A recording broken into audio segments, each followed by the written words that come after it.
Welcome to Popcorn Talk, featuring movie discussion, news, and interviews. Popcorn Talk, we talk movies. And now, here's Popcorn Talk's Guilty Movie Pleasures.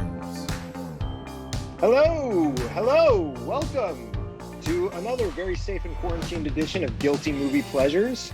If you're joining us for the first time, welcome. If you are not joining us for the first time, if you have been here before, you may notice something a little different about today. I'm your host today, Jesse McIntosh. I've taken the big boy chair. And with me, thank you, Ryan, for giving us a Keanu Reeves right off the bat. Nice. And joining me, we have a very special guest today. You can catch her on Anatomy of a Movie, also on Popcorn Talk Network. We have Trina Dong. Say hello, Trina. Hi, thanks for having me. I'm excited to chat with you about this movie. Thank you so much for coming on. And of course, we have in the booth Ryan Nilsen. Ryan, say hello. What's going on, y'all? Senior producer at Popcorn Talk Network. I do Anatomy of a Movie with Trina. Usually it's Tuesdays at 2 p.m. We were going to talk this movie, but you know what? This feels like the perfect fit for this show, Guilty Movie Pleasures. So if you've seen The Wrong Missy, type in the comments what you think. We'll shout you out throughout the show. There you go. So we're all set up to be interactive here. I appreciate it, Ryan. Ben, of course, as I mentioned, is not here. Ben is safe and sound at home. Everything is okay with him. His family is all right. Just something that took him away from the podcast today. That's all. That's all. No big deal. Yeah, I feel like it's important in these times to make sure we say something like that. So Ben is fine. Don't worry about Ben. He's with the wrong Missy. There it is. Okay. Oh, that's a rumor, though, Ryan. That's just a rumor. Yeah. That took him away today. Yeah. But all good. I do also want to point out, Ryan said that we should maybe talk shit about Ben.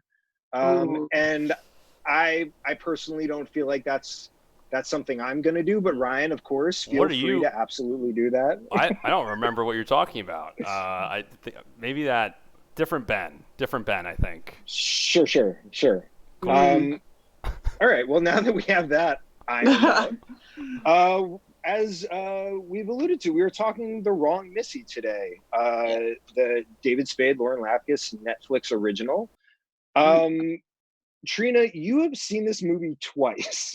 I have. Indeed. So we're going to start with you. Why don't you tell us what you thought the first time, and on your revisit, how it changed for you? Okay, so listen, I watched this movie. Most people are going to say they watched the movie for David Spade. David Spade came through with a Netflix film. I watched it because I love Lauren Lapkus. So I had pretty high expectations of her in it, but I hadn't really paid too close attention to the trailer. So I watched the film the first time, and I was completely thrown off. It's not what I was expecting at all. And I couldn't enjoy it because I was too busy being thrown off. So that's how I felt the first time. But then the second time, I decided to give it just another shot to chill out, to not be so judgy, maybe. And I actually got some good things out of it. And there's definitely some funny moments in there. There's some great cameos, great cast overall. So yeah, I'm excited to get into it with you guys. Great. I'm glad it was better on a rewatch. Yes. I'm glad you enjoyed it a little more. I'm sure that everyone involved with the movie would say that chilling out to watch it is probably the way that they would advise you to watch it. Right. Well, good. I'm glad that we took a turn there. Ryan, I'm going to go to you next because you've also seen this movie. Talk to us about how you felt about it. I have seen the movie. It's interesting. Happy Madison, I feel like, has this really special time. These are the Adam Sandler movies that Adam Sandler had a hand in producing. David Spade, that whole crew. I feel like they had such a prime comedic moment in the 90s and early 2000s. And as of late, they just haven't really been the type of comedies I think a lot of people are asking for. Though I do think there is a place for them, and I do think that there is an audience for them. And Netflix, they have this huge deal with Adam Sandler to do a lot of his movies, and they're popular. People like them a lot. Personally, it's not usually for me, though. lately. Like I love a Happy Gilmore, I love a Billy Madison, but lately that just hasn't really been my jam. It just isn't like really the comedy I'm into nowadays. So I think with this movie, I laughed a lot. I do think there are a lot of great scenarios, and I think mostly that comes from the performances, whereas the story and plot was just a little disappointing to me and not really my cup of tea. Sure. And we talked about this before we got started here. I've spent sort of like a full afternoon looking inward Well, after watching this movie because I didn't love it. And I like am trying to figure out with Lauren Lapkus as a crazy person in the center of the frame here, why that didn't necessarily work for me as opposed to the movies you were talking about, Ryan, where Adam Sandler is just a crazy person in the center of the frame. And what the difference between those two things are. If it was just not as strong of a script, or if the support around her wasn't as strong, or if there's some like inherent bias that I have here, or if I just have different tastes than I did in the late 90s when the Adam Sandler sort of heyday was. I don't know, Trina, you were saying that you were interested in this movie because of Lauren Lapkus. Yeah. What is your history with her as a performer? So I've seen her perform live hundreds of times at UCB.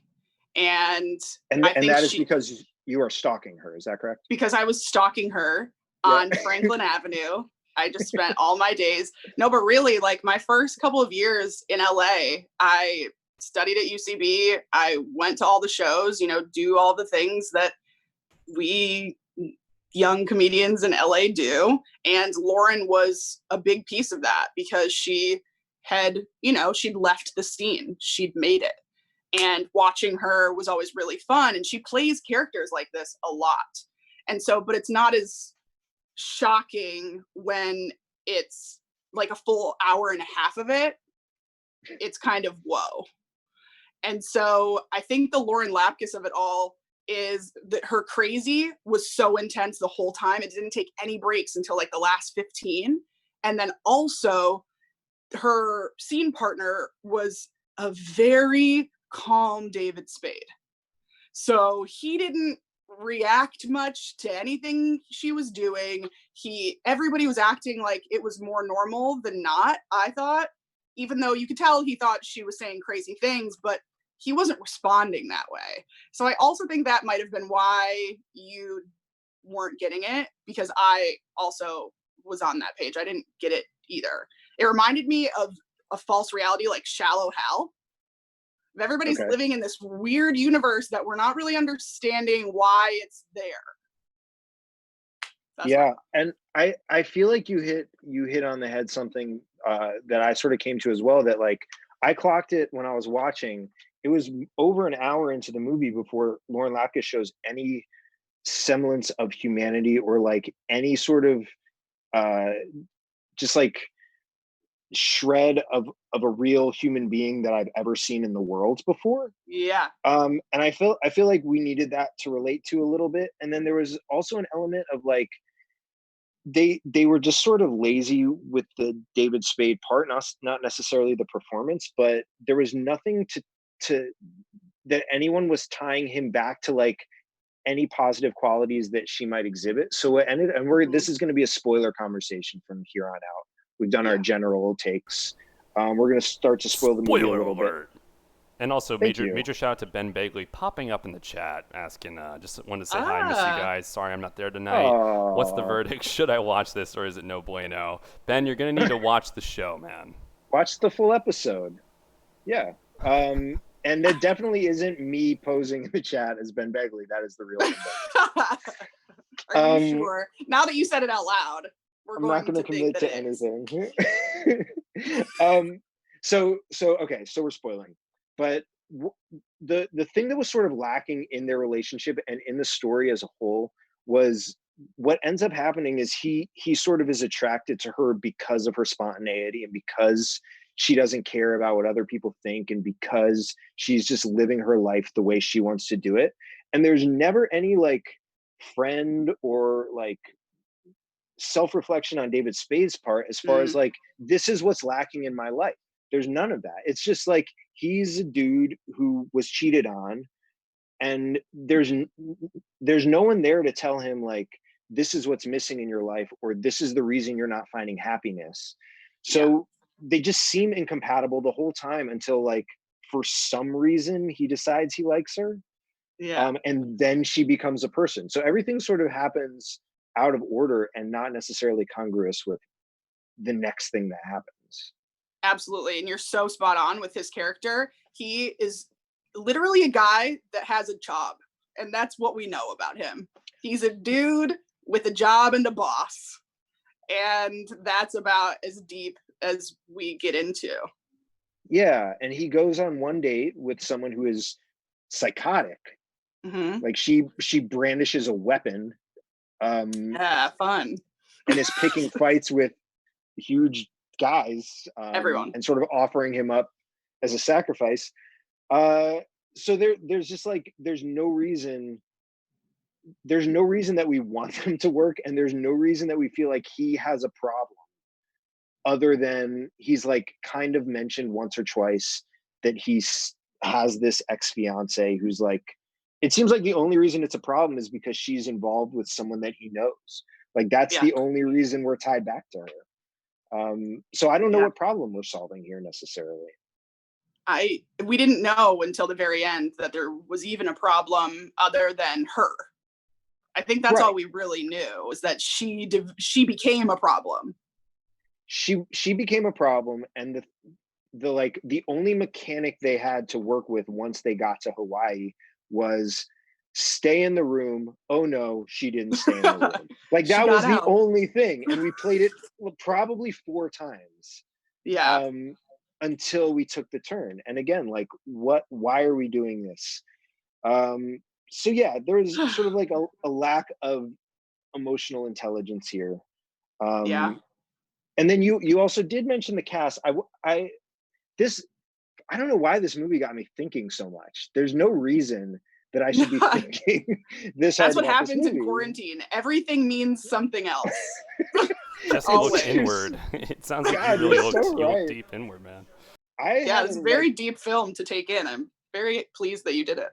I had a long meditation. I lit some candles. So it got me thinking, like, these movies, like, the characters on the periphery are always like standouts. There's always a performer who like shows up in 2 or 3 scenes where you're like, damn, who is that person?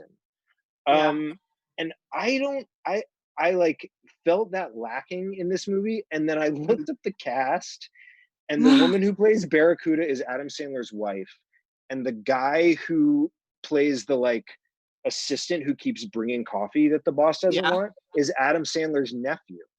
And I felt like those are 2 like huge opportunities to showcase someone, and it was cast for nepotism, and I think that was probably a missed opportunity here.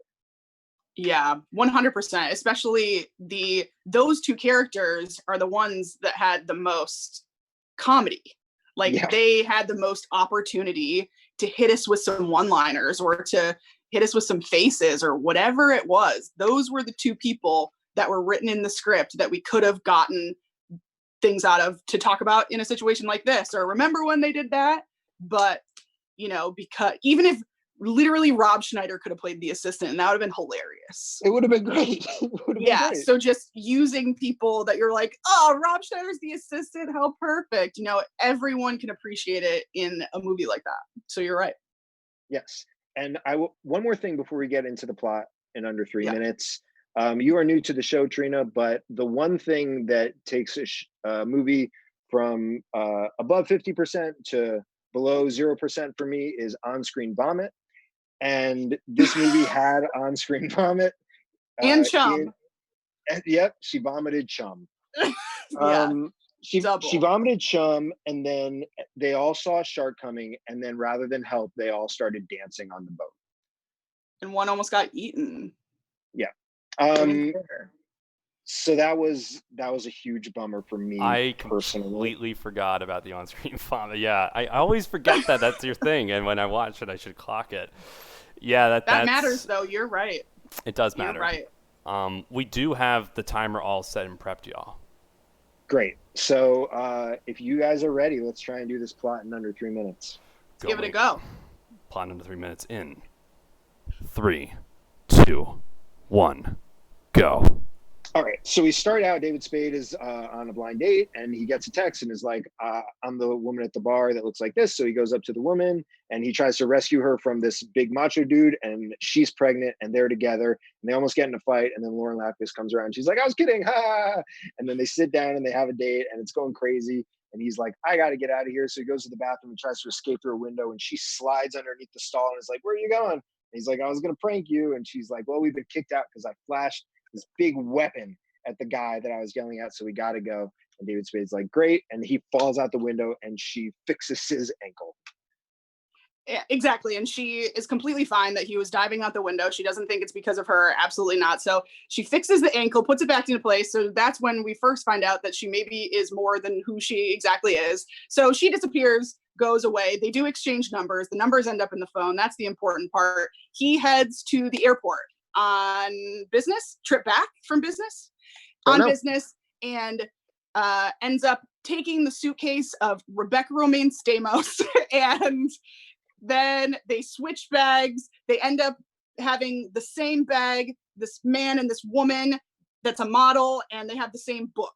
They end up having a drink together because of it, but they find out that neither of them drink. So then they end up bonding. They also exchange numbers. Both women's names are Melissa Missy. So he's going to go on this big retreat where there's a new boss who's like promoting someone, and it's either him or the Barracuda, who's this other woman who I guess they have conflict with.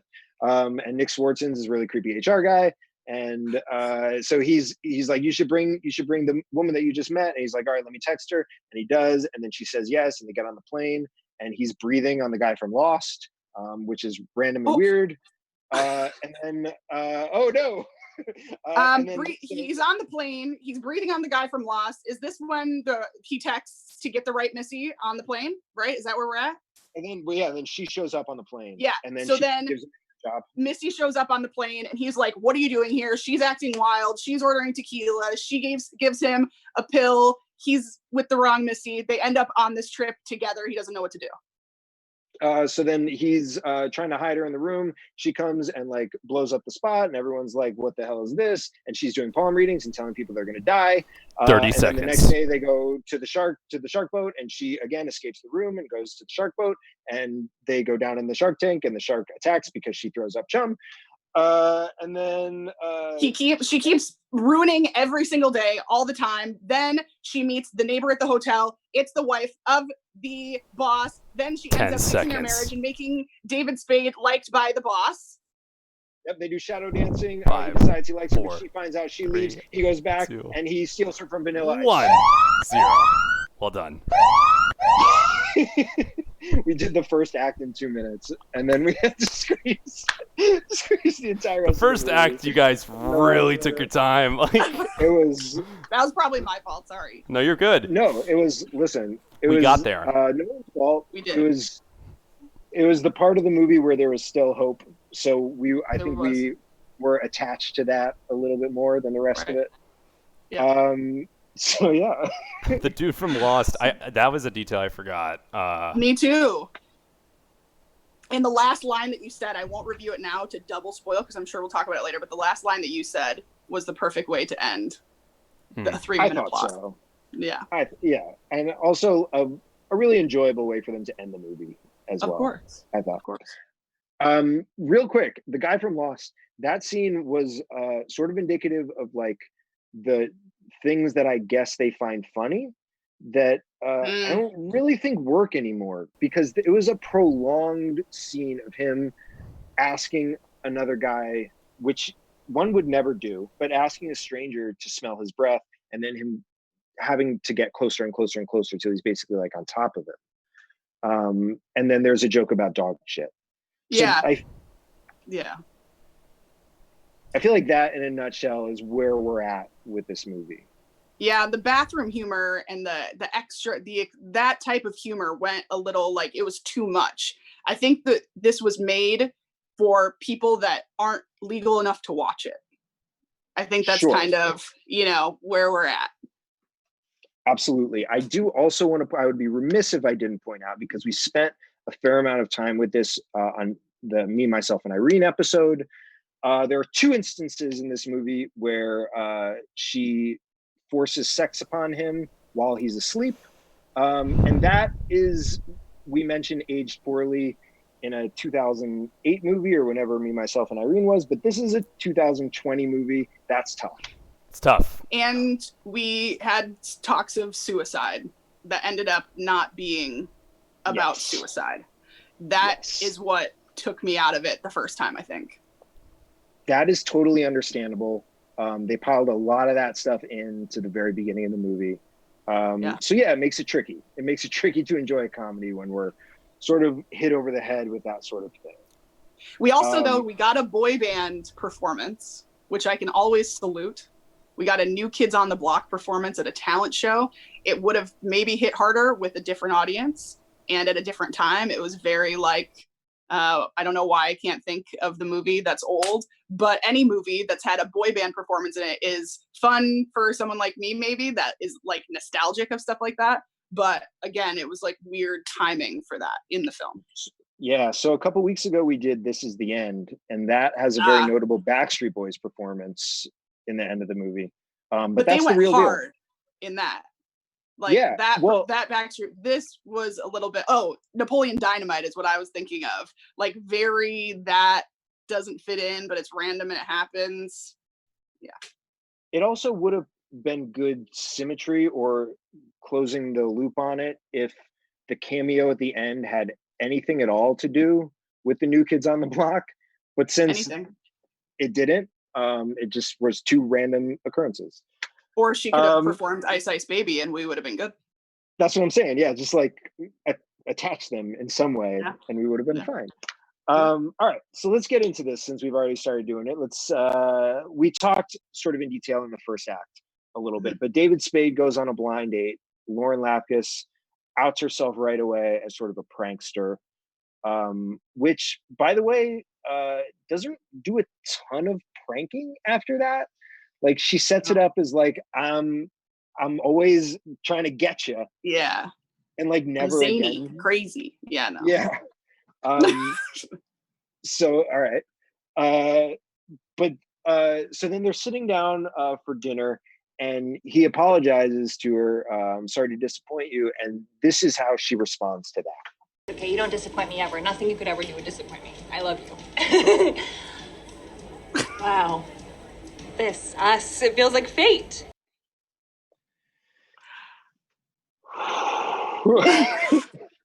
That, honestly, it was the most tame thing that she said the whole beginning of the film.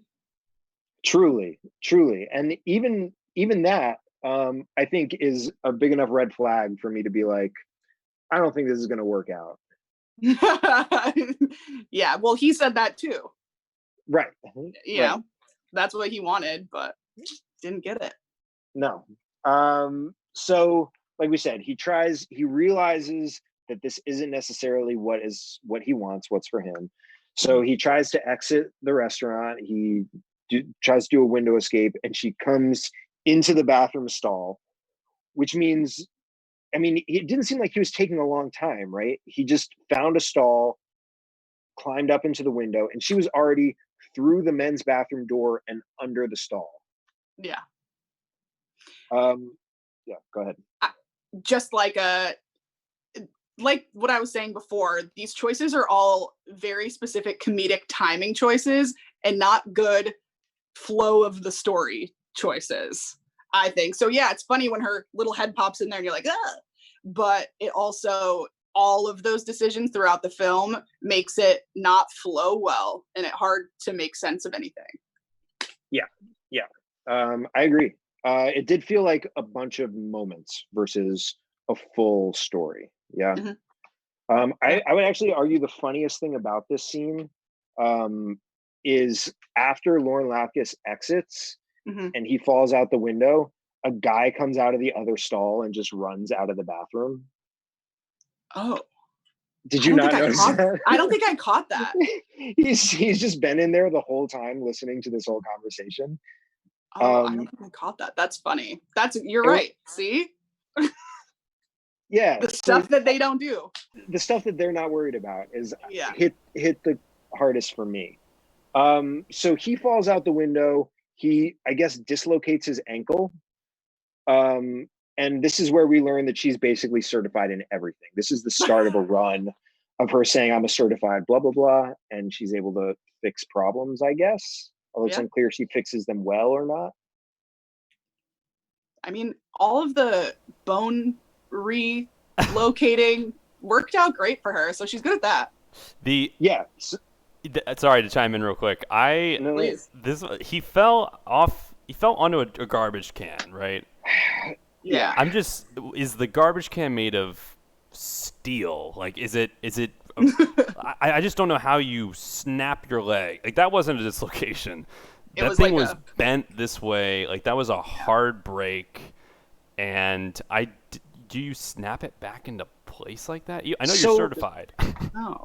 Yeah, so that's why I went to dislocation, because we never got a clear answer on that. I feel like if it was broken, he would have been in a cast the next scene probably. Like, even a dislocated ankle snapping back into place, you need a boot. Yeah, you need something. You need some sort of support, because it's fragile at that point. Yeah. Very. I mean, they were just introducing us to what was going to happen the rest of the film, and that's like a lot of physical comedy that's not grounded in any way, and everyone's just broken all over the place, and then you get over it. Right. But it is both physical and emotional maladies that she's able to fix here. So she's multi-talented. She fixes to the extent where you don't even need anything beyond what she did. Like, even a doctor isn't that skilled. Nope. But so he's done with her. Like you said, he goes to the airport, and we're not really sure what he's doing at the airport. He's catching a flight to or from somewhere, unclear. Right. He runs into Rebecca Romaine Stamos. They swap bags. He realizes this when he can't get on his flight. They then have a drink together, and apparently she's the only one that rebooked a flight, because when they get into the janitor closet, she hears boarding for her flight, and she's like, gotta go. So strange. There's it's just so, there's a lot of things that are just so unclear. And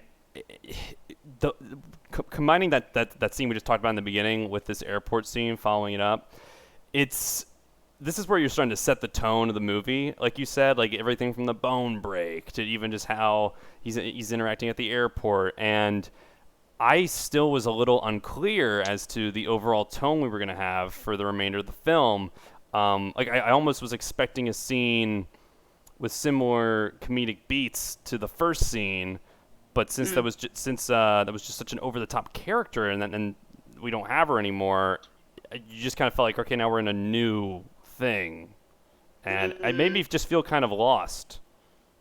Mm-hmm. Yeah, and this is where you need like, I would have loved Nick Swartzen, or just like, he doesn't seem to have any friends. Like, Nick Swartzen's the closest thing he has to a friend, but he's an HR guy who's literally watching his every move for some reason. He's cyber stalking him. But we needed someone to, when he introduces the idea of this perfect girl, we needed someone to be like, I don't know, man, like, do you really need another you in your life? Or could you maybe stand for some excitement or some fill in the blank, whatever? Just to like prep us for the idea that like maybe she isn't right for him. Because like, even when we get to the end and he's like, I fell in love with someone else, you're just kind of like, what? Like, she actually kind of seems perfect for you. Like, there's nothing she did. This seems great. I think they should have taken the opportunity to make it like this big wind blowing in her hair situation and make her this perfect human that verbally they made her. They made her Miss Georgia or whatever it was, a collegiate athlete, all of those things. They could have really played that up, just like they're playing up the broken bones and stuff. But they chose to make her just as dull, which is what took us completely out of the movie after the first Missy left. Sure. Yeah, absolutely. So they're going on this retreat. He's meeting the new boss. He invites Missy. We've already talked a lot about the airplane scene, so we don't have to go too much into that.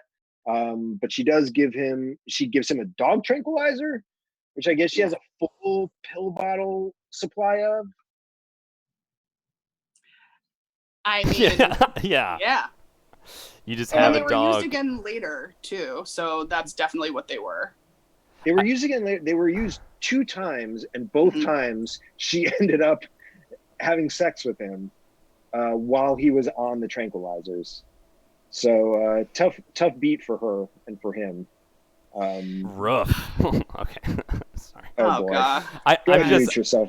She has to be off mute for that one, huh? There's a theme of her just having these little like these random gizmos, like a huge knife, and then I have a dog tranquilizer. Like there's an ongoing and the things that she puts things on her eyes and turns into that character. Yeah. Uh-huh. Sorry if we're talking about that later, but had to say it while I thought of it, because that was wild. No, we can talk about that right now, because they end up getting to the hotel. They run into his ex-fiance and her husband or her boyfriend. I don't remember exactly. Her boyfriend, because he is the rebound. He's the rebound. And not to skip ahead, but I just want to go on this tangent for a moment.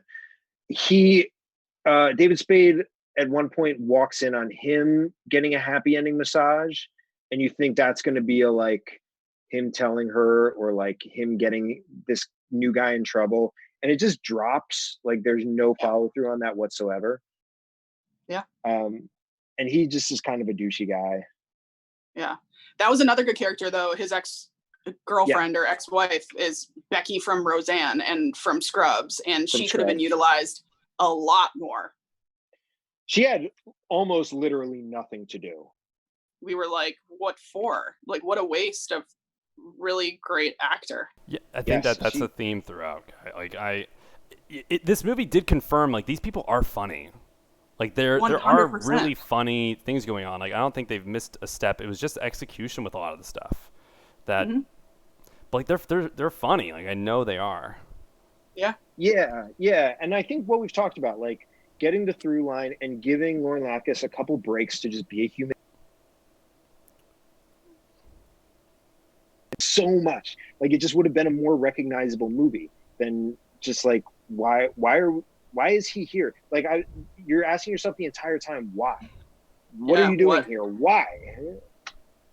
And why are we here with you? And why are we here? Yeah, and they have him say it once, like she tried to kill herself, or like she was going to jump off a bridge. And if that burden was played a little more strongly, like I maybe would have understood why he was dealing with it, but it also didn't inform why he made the turn. Whatever. They're at the hotel and she does this character. Trina, do you want to take us through the character a little bit? I forgot her name. What's her name? Heller something? The character. Okay, so she puts these little rose things on her eyes and then makes a mustache out of her hair and then turns into like a demonic gremlin, basically, is the best way I can say it. Says the way crazier things that she's already been saying, which is difficult to do. And this is when another one of those moments where you get taken out of it, because David Spade just watches her do it. Yeah. He's just looking at her. And the behavior is so wild that there's no way you would just look at this person, you would pack your things and you would walk out and then you'd never see them again. Yeah, I might, if I were him, just be like, you know what, made a mistake. Tell Nick Swartzen, hey man, you can book me in the like shittiest room that they have available, but I'm not staying with her. This is weird. That's it. Arrest her or something. She broke in. I don't know. I'd just be like, this is my bad. Enjoy your free weekend in Hawaii. I'm going to stay in a different room. Like go find a nice guy on the island somewhere. But that's not what happens. He just walks away and goes to the mixer where he's introduced to the new head honcho. And then Lauren Lapkus has escaped and she comes out and she starts mingling in the drunkest, most inappropriate way that anyone has ever done it in TV or movies, I think. A glitter Band-Aid dress, it always leads to this exact same thing. And that's the one thing they did right. They chose her wardrobe right for that scene, because you could tell that all she needed was to walk in there looking like that and she was going to ruin everything. Yep. She threw down a bunch of cocktails, free cocktails. So She many. starts grinding on everyone. Ugh. She's giving people palm readings and is saying to one guy, "You're gonna die in a plane crash. Don't be on a plane in the next 5 months." She says to another guy, "You're gonna lose a leg in 10 years because the doctor screws up," I think she says. So she's basically just like ruining everyone's time. Yeah. And David Spade is like, "Please go away." And so she does, but she goes and finds a cliff that she wants to dive off of. Why? I'm not sure. She jumped off of it is She- the better way to put it. She Well, jumped off of it. she She wasn't going attempted cliff diving. She attempted a jump, but she ultimately trips and falls and then rolls Yes, over. you're right. Hits a tree, hits another rock, I think, and then falls onto the sand.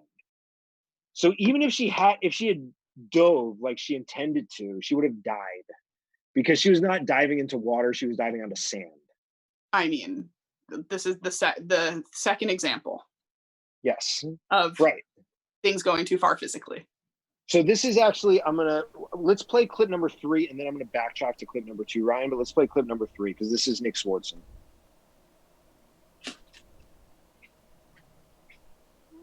Oh my god. You're obsessed with me. Oh my god. Okay, we're either gonna end up married or I'm gonna end up naked and dead in a ravine somewhere. Okay, I screwed up. That was actually Lapkus. After David Spade has basically been like, "I've described you wrong to everyone because I was describing the other Missy." And so and then she follows that up by saying, "You can do either one. I'm cool with either one. You can marry me or kill me in a ditch." She sees it as a compliment that he was speaking about her to other Right. people, basically, that simply. Right. So sorry, Ryan, if you want to play clip number 4, this is after she falls off the cliff. This is Nick Swardson. She's alive! Damn it! That's what we thought, Nick. Yeah, that was the vibe. Yeah. Don't know what went wrong there. And it's sort of like an interesting reflection on her threatening to jump off a bridge. So again, we're sort of making light of attempted suicide in an unintentional way, I think. Yeah. By just sort of reflecting what she was threatening earlier. But yeah, so sorry. I feel like no, go ahead. No, absolutely. I was going to take it to a different place. So you go ahead. I was just going to say, I feel like this was one of those situations where someone said, "Wouldn't it be funny if she now jumped off a cliff?" And then everybody was like, "Yeah." And then that's just what happened. Like, it was an idea that came up like that, like the best idea in the world. And then here we are talking about like almost killing ourselves again. And it's just, I think it's kind of unnecessary.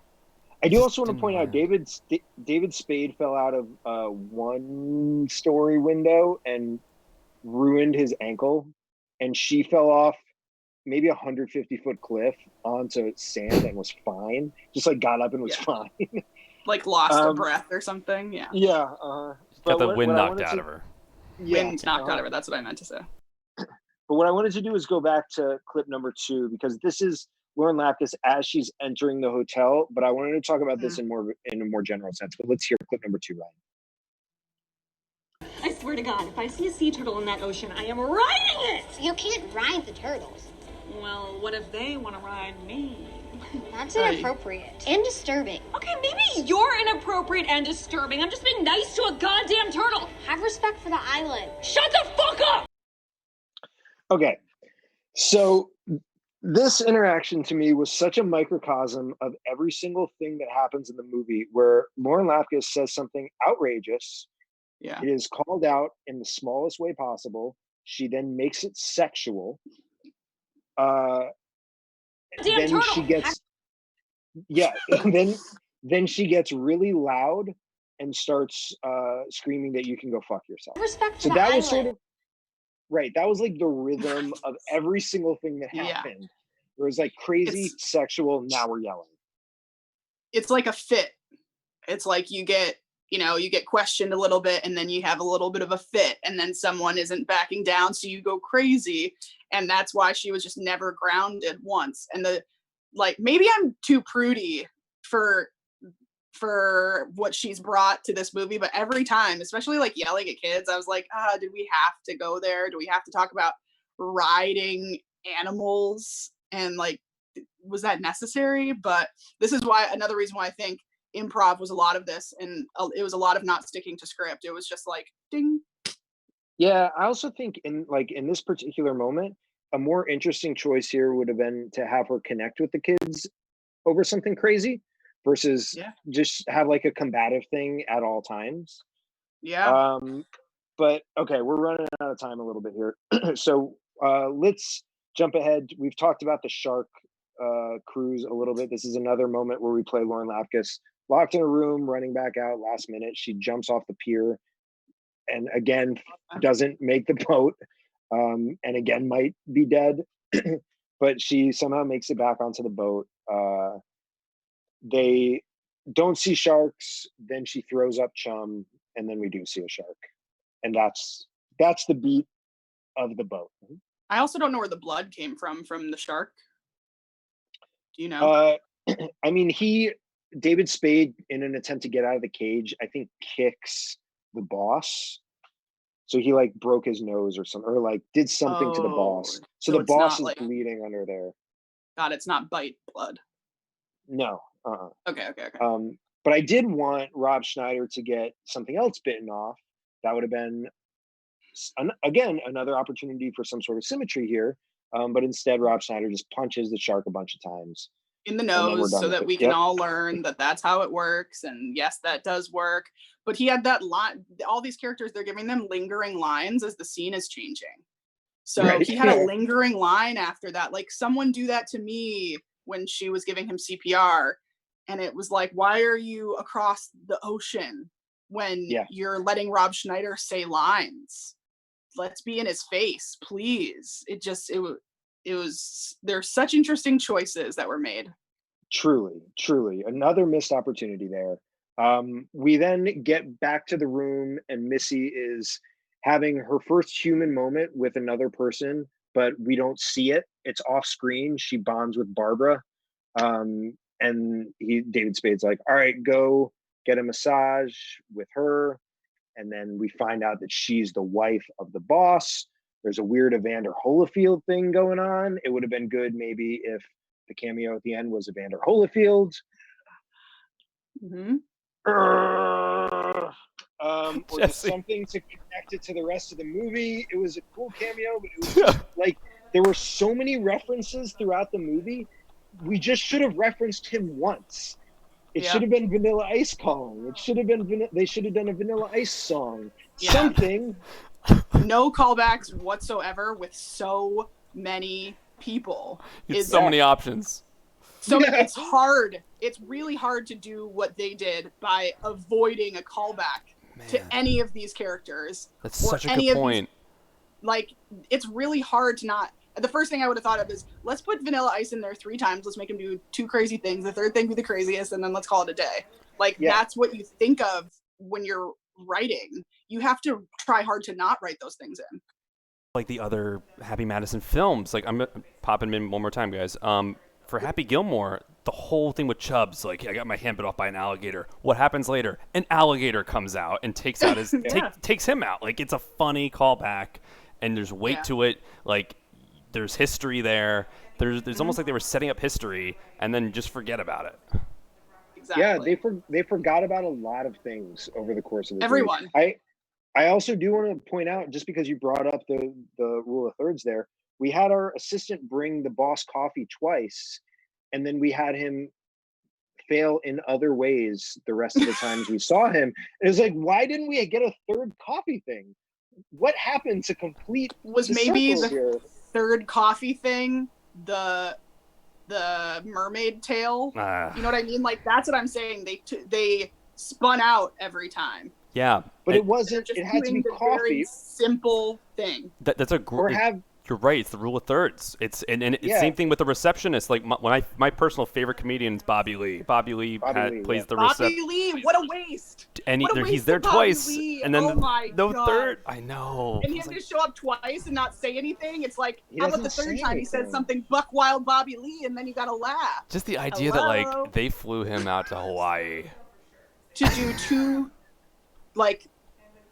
or have Bobby Lee end up with the right Missy. You know what I mean? Like, we needed Bobby Lee in there a third time. But the thing with the coffee, what they needed was the boss when he's in the pool and Lauren Lapkus, and he's like making the assistant walk in the pool. We needed him when the assistant's like, they're out of grenadine. He should have been like, well, I wanted coffee.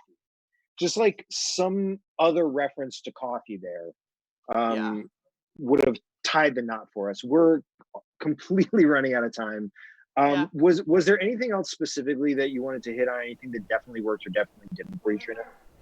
No, I think we covered it all. I think what we said last kind of hit the nail on the head. And, maybe it's just about knowing too much about comedy writing and things like that, about how it could have worked better.